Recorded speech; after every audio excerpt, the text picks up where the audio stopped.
Something you wouldn't believe about me is that Something you wouldn't believe about looking at me is that I'm gonna have to be honest with that and say something you wouldn't believe about me is that even though, because I'm a chef, I'm a celebrity chef, I travel a lot, I cook a lot, but something that people don't really know about me or even realize about me is I'm very shy and I'm very stuck to myself. So when they see like this social butterfly, that's on occasion. You know what I mean? When I feel like it, when I feel like I could turn up, when I'm in the mood, I could turn up, but when I'm down, I'm at peace.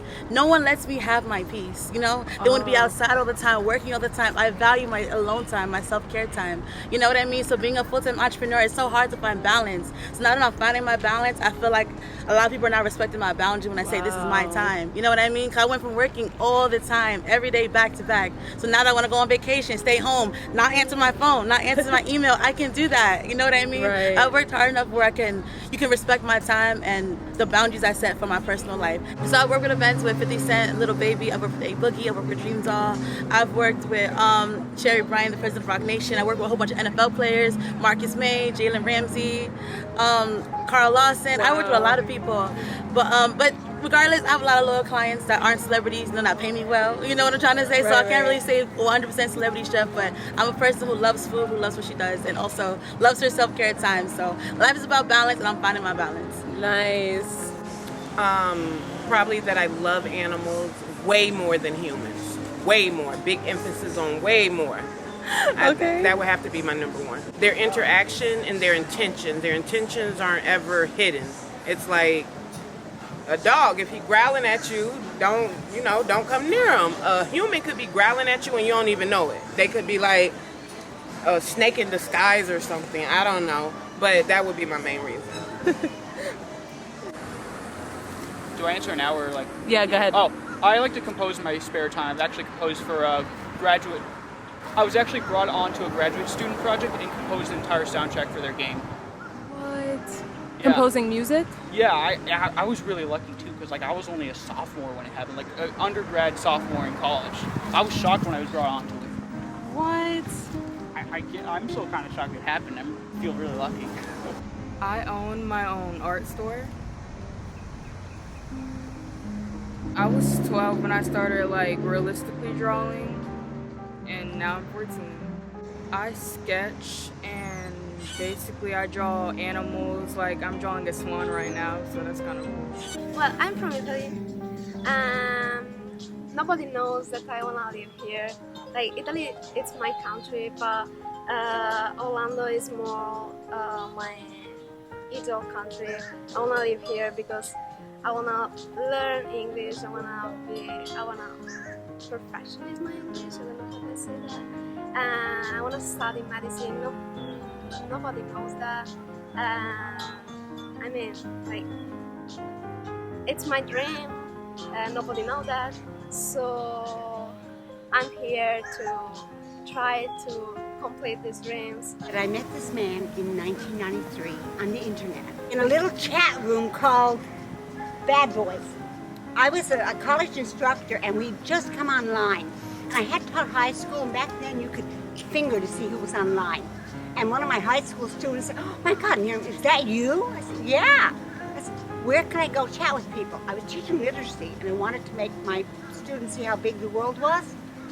Well, the world was much bigger than I ever dreamt. Beautiful. That is beautiful. Thank you. And I love the hair, the nails, the outfit, everything. And I will be 67 on Thursday. No way. You look great. I used to be homeless, but before that I was a firefighter, and I left after 4.5 years because it wasn't my passion. I knew my passion was filmmaking. So when I left, I had to figure things out. So instead of going to family members, I was homeless for a year, and I just want to tough it out because it was going to groom me and make me stronger. So if I could survive that, I could survive anything for the most part. So after about a year, I signed on with a company, wrestling company in Nashville, Tennessee. Deal fell through because of budget. But then after a month later, WWE signed me. And that was my dream since I was a kid, since I was little. Like I used to always get in trouble taking my grandmother's camcorder from a closet. 'Cause I always loved recording stuff. And I used to always want to be I didn't want to be a wrestler, I wanted to be a producer for WWE. And now I am. And it doesn't feel like work, and I love it. I'm gonna have to be honest with that and say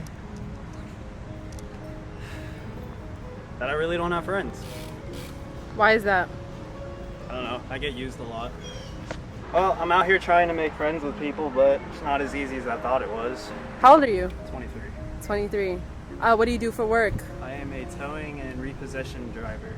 Maybe that's why you don't have friends. A driver. You're on the road a lot. Like, I don't mean to do it on purpose. No. And I'm also a sponsored BMX rider.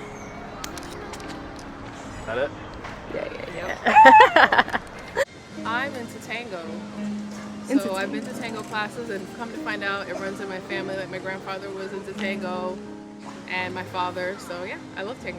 I love Latin music and I love old Latin music that's even beyond my parents' years. So it's just very like old school. It just reminds you of your family and your grandparents. So I just love it because of that. Do you perform professionally? I do not, no, absolutely not. Have you taken classes to learn how to dance? I have, yeah, I love it. Wow. Yeah. Are you of Hispanic heritage? Yes, I am. What are you? Dominican. Wow, Yeah. Nice. Yeah. I have metal implants.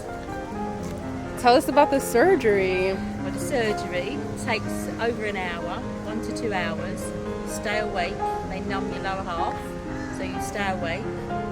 And then they break your leg to remove the bad part of the knee, and then they put the implant in, and it's like being on a building site because you can hear the sawing. You can feel, you can hear the flesh burn, smell the flesh burning. Are you traumatized?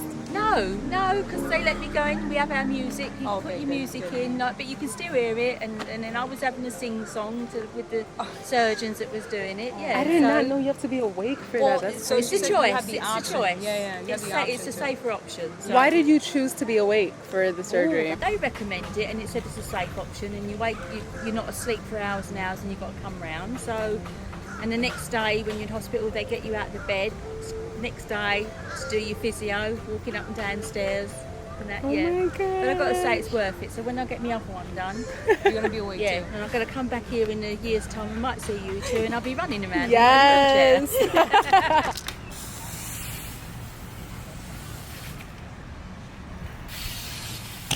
Woo! Whoa. That wasn't a 360, but okay. That was close. That was pretty dope.